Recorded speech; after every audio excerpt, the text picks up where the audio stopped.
अहिले मुभमेन्ट गर्दैछ नानीले 8 हैन 12 तिमी कस्तो भइरहेको छ तपाईँले दिनुभएको रामहरू मजाको लाग्यो हुन्छ 9 रनको लागि रेडी बस्नु ल रुलाई गाह्रै परिरहेको छ बिचारा नर्मल जन्माउँछ अरे नर्मलको लागि ट्राई गर्दैछु नानी अब निस्किनुपर्छ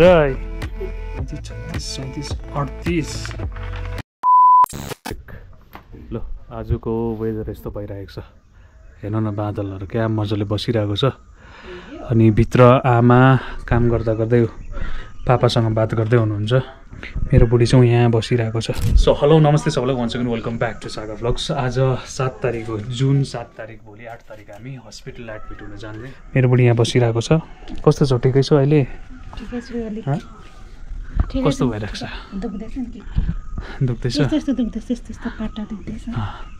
ल अलमोस्ट अब हाम्रो डेलिभरीको नजिक आउँदैछ डेट है यस्तो भइसकेको छ मेरो बुढी अहिले ल अहिले भर्खर हामी ब्रेकफास्ट गरेर रोटी सोटी खाएर यहाँ बाहिर निस्केको एकछिन अहिले मुभमेन्ट गर्दैछ नानीले मुभमेन्ट त कन्टिन्यू गर्दैछ है भाइब्रेसन हुन्छ भोलि चाहिँ हाम्रो हस्पिटल एडमिट हुने दिन हो भोलि आइतबार हामीलाई पहिलाको अल्ट्रासाउन्ड गर्दाखेरि फर्स्टको अल्ट्रासाउन्डमा हामीलाई 9 तारिक दिएको थियो ड्यु डेट होइन एस्टिमेटेड ड्यु डेट हुन्छ नि डेलिभरी डेट आउँथ्यो अनि अहिले चाहिँ अस्ति भर्खर गर्नुभएको तपाईँहरू भ्लग देख्नु पनि बुढा आमा गएर अल्ट्रासाउन्ड गरेको थियो चाहिँ हस्पिटलमा गरेको थियौँ त्यसको त्यति बेला चाहिँ हामीलाई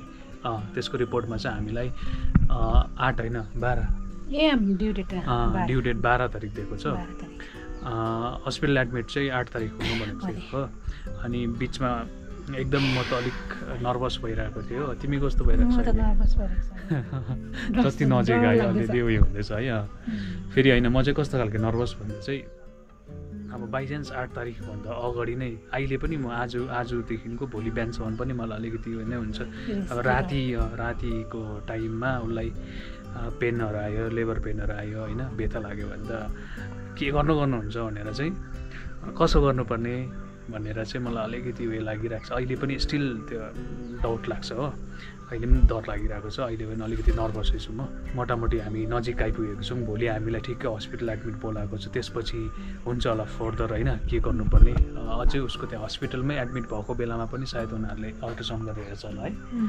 स्क्यान गरेर हेर्छ होला त्यति बेला पनि मलाई जति सक्दो लाग्दा अनि त्यसपछि चाहिँ डक्टरहरूले त्यहाँ नर्स डक्टरहरूको टिमले चाहिँ अब डिसाइड गर्छ होला कस्तो हुन्छ अब डेलिभरी चाहिँ अब सिजेरियन हुन्छ कि नर्मल डेलिभरी हुन्छ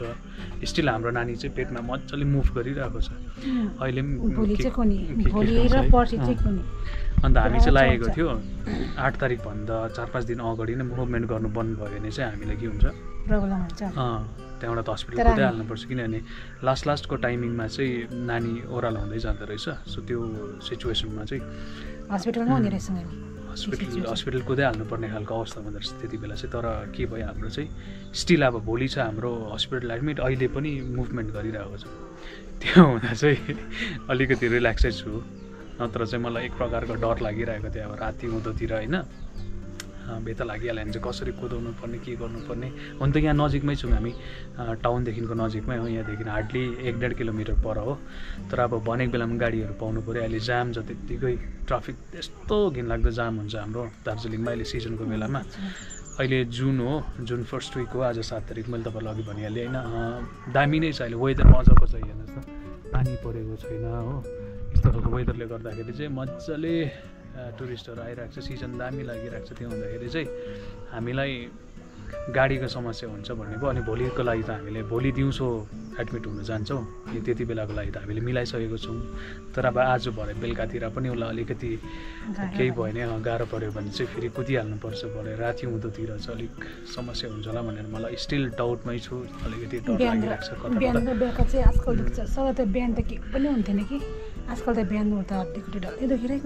अहिले चाहिँ है अनि फिजिकली त एक्टिभै छ हो हेरौँ अब कसरी के हुन्छ अनि हामी त अब यता सरकारी हस्पिटलमा देखाउँछौँ त्यहाँको आफ्नै नियमहरू हुन्छ आफ्नै रुल्सहरू हुन्छ त्यो भएर सायद हामीले भित्र भिडियोजहरू गर्न पाउँदैनौँ होइन तपाईँहरूलाई र पनि म र पनि तपाईँहरूलाई अपडेट्स दिन्छौँ हामी बताउने कोसिस गर्छु र पनि बताएरै भए पनि तपाईँहरूलाई भनेरै भए पनि तपाईँहरूलाई बुझाउँछु के कस्तो हुँदो रहेछ कस्तो होइन बनिराख्नुहोस् हाम्रो भिडियोमा तपाईँहरूले कमेन्ट गरिदिनु भयो कतिले छोरा हुन्छ कतिले छोरी हुन्छ कतिले नामहरू कमेन्ट गरिदिइराख्नु भएको छ एकदम रमाइलो लाग्छ हामी सबै तपाईँहरूको कमेन्टहरू पढ्छौँ खुसी लागिरहेको छ तपाईँहरूले दिनुभएको नामहरू मजाको लाग्यो हामीलाई हो अनि फर्दर तपाईँको केही क्वेसन्सहरू छ भने पनि हामीलाई क्वेसन सोध्न सक्नुहुन्छ फ्रिली इन्स्टाग्राममा मलाई डाइरेक्ट डिएम गर्दा पनि हुन्छ मेसेज पनि गर्नु सक्नुहुन्छ यदि कसै यही हामी जस्तै प्रेग्नेन्सी जर्नीमा हुनुहुन्छ तपाईँहरूले केही डाउट्सहरू छ तपाईँहरूलाई केही क्लियर गर्नु छ मनमा लागेको केही कुराहरू छ भने तपाईँहरूले टेक्स्ट गर्नु सक्नुहुन्छ हामीले जानेको कुरा तपाईँहरूलाई बुझाउन सक्छौँ स्टिल मलाई 2-3जनाले गरिसक्नु भएको छ होइन उहाँहरूले सोध्नुभयो कहाँ देखाउनु भयो कुन चाहिँ डक्टर कस्तो हुँदो रहेछ अनि प्रेसरहरू कसरी ब्लड प्रेसरहरू कसरी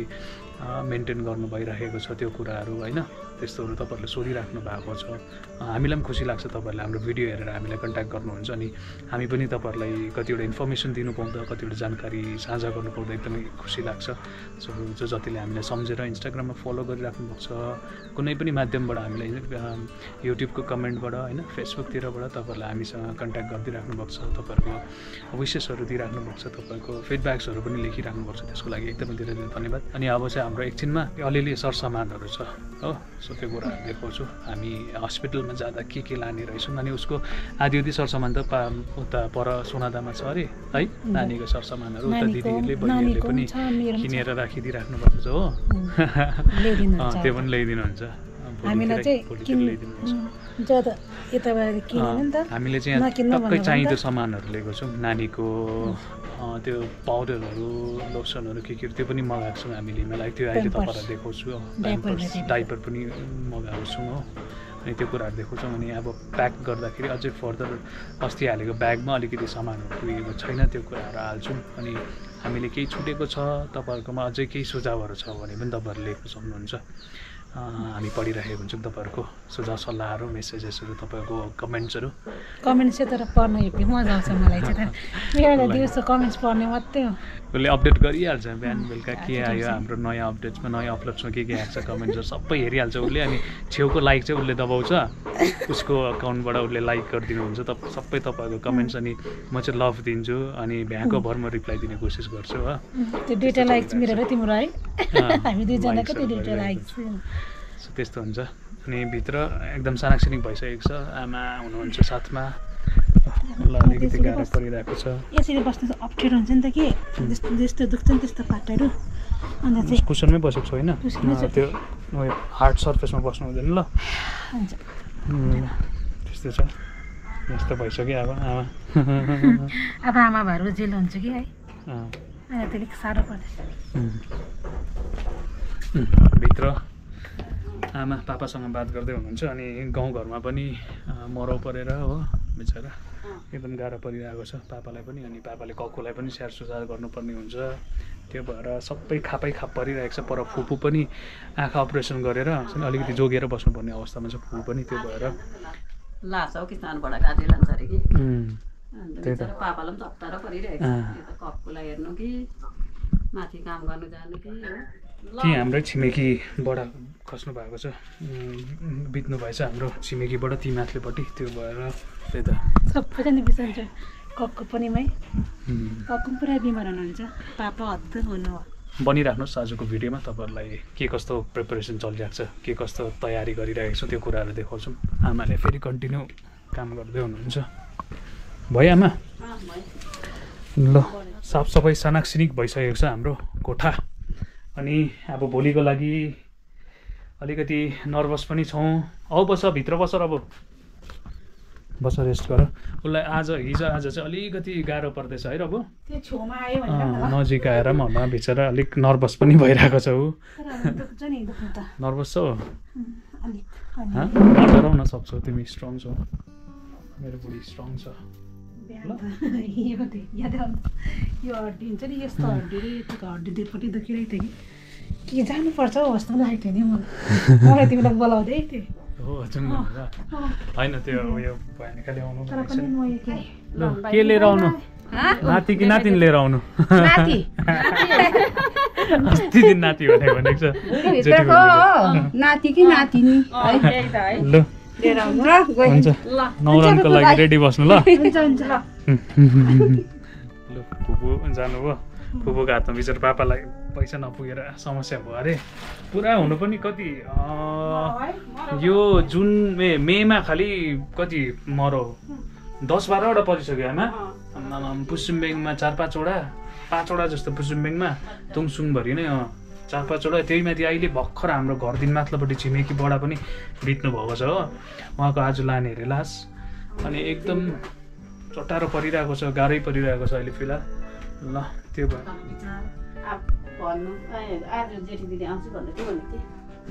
ए भन्नु त भन्नुभयो लु रेस्ट गर एकछिन ल तिमी आज उसलाई गाह्रै परिरहेको छ बिचरा उसलाई साह्रै परिरहेको छ स्ट्रङ छ मेरो बुढी स्ट्रङ छ नि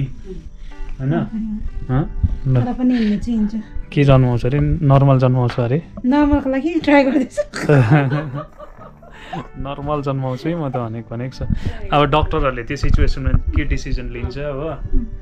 त्यही मान्नु पऱ्यो नि त होइन प्रेसरलाई मेन्टेन गर्नु पर्यो हैमा खास त मेरो है प्रेसर परेछ भने चाहिँ निकालिएर जाउँ नानी हो फिजिकल्ली सबै मेन्टेन छ बिपीहरू मेन्टेन छ सबै ठिकै छ भने त सायद नर्मलै उयो गरिदिन्छ होला होइन नर्मलै बढ्छ दिनु भन्ने खालको उयो गर्छ होइन भोलि त नापिदिन्छ नि भोलि त गएपछि त हस्पिटलमा सबै गरिदिन्छ भोलि अब मलाई हस्पिटलमा के हुन्छ ड्यु डेट 12 तारिक छ कि भोलि एडमिट गरेर मलाई बिहान बेलुका डेली प्रेसर भोलि दिन त मोनिटर गर्छ हो त्यहाँदेखिको त्यहाँबाट चाहिँ अल्ट्रासाउन्ड फेरि एकखेप गरिदिन्छ हो त्यहाँबाट चाहिँ नर्मल हुन्छ कि सिजर हुन्छ उनीहरूले भन्छ मलाई 2 दिनहरू चाहिँ यो गर्छ हेर्दा याद गरिकन चाहिँ भनिदिन्छ है अलिकति मोनिटर गर्छ हो प्रेसरहरू के त्यहाँबाट चाहिँ ल नानी अब निस्किनुपर्छ है ल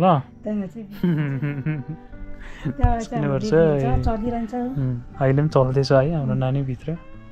तर पनि अन्त म त आमा 8 तारिक 7 तारिक त चल्दैन होला नि त चल्दैछ बिहान चाहिँ पक्कै भइरहेको हुन्छ ल हामी भोलि 8 तारिक एडमिट भएर 8, 9, 10, 11, 12 4 दिन जस्तो अगाडि चाहिँ हामीलाई बोलाएको छ अनि अहिले हामी कति 4 दिन है अहिले हामी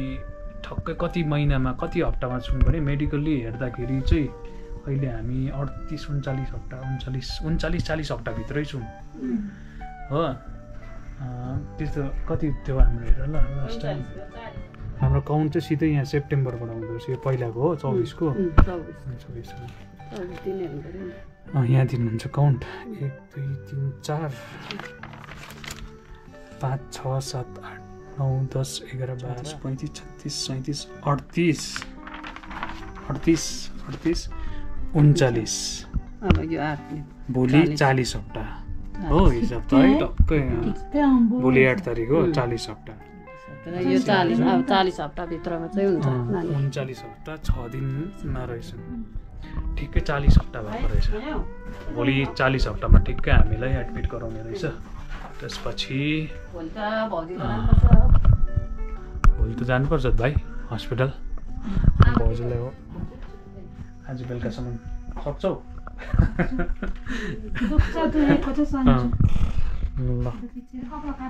ल फेरि मजाले घाम लाग्यो अनि मैले कपाल काटेको छु अस्ति बेलुका फर्किँदाखेरि नै काटेँ कस्तो देखिरहेको छ पढ्न सक्नुहुन्छ नयाँ पापा भएको दिन चाहिँ चिडिक्कै भएर आउनु भनेको छ नि तिनीहरूले हस्पिटलमा त कपाल कस्तो लामो लामो भएको थियो यस्तो फोटोसुट गर्दा पनि त कपाल कस्तो लामो थियो मम्मी अब चाहिँ हस्पिटलमा चाहिँ चिडिक्कै भएर पापा चिडिक्कै भएर जान्छ हस्पिटलमा त्यो भएर चाहिँ कपाल काटेको मैले हो त्यो होइन अब कपाल काटेको छ भने त्यति साह्रो मेन्टेन गर्नु परेन नि त लामो छ भने चाहिँ कोरेर तेल लाएर गर्नुपर्छ कि काटेको छ भने छिटो मिठो ए लु कस्तो देखिरहेको छ मलाई नयाँ हुनेवाला पापालाई ल बस्दै गर तिमी सक्छौ सक्छु म फोन छ त परनिर बहिनीहरु पनि छ फाटक गएर आउँ हो भोलिको लागि अब किनिराख्नु पर्यो ल्याइराख्नु पर्यो घाम चर्क्यो त फेरि आम्बो हेर्नु त 37 लाग्यो नि घाम त त्यताबाट चाहिँ कालो हुँदो रहेछ एकछिन आमा छोरा सरसौदा गर्नु जाने माथि फाटकतिर सागसब्जीहरू लिएर आउँछौँ अनि दुधहरू है के ल्याइदिनु भन त तिमी के खान्छौ भन के खान्छौ दुध र मेरो दही दही त अब सक्यो नि त्यो है दही ल्याइदिन्छु फ्रुट्सहरू पनि छ अहिले फ्रुट्सहरू पनि खानुपर्छ ल आइसक्रिमहरू चाहिँ नखोला अब केही पनि नर्मल खानेकुरा ल अब त्यो बेसी उयो भएको खानु हुँदैन क्यालोरी बेसी भएको पनि खानु हुँदैन हो बरु फलफुलहरू खरबुजा अहिले खाऊ अहिले आधी खाऊ भोलि आधी खाऊ न ल गएको एकछिन बजार गएको फाटक बजार ल दुईजना सौदा गर्नु निस्केको आमा छोरा फाटक बजार गएको फाटक बजार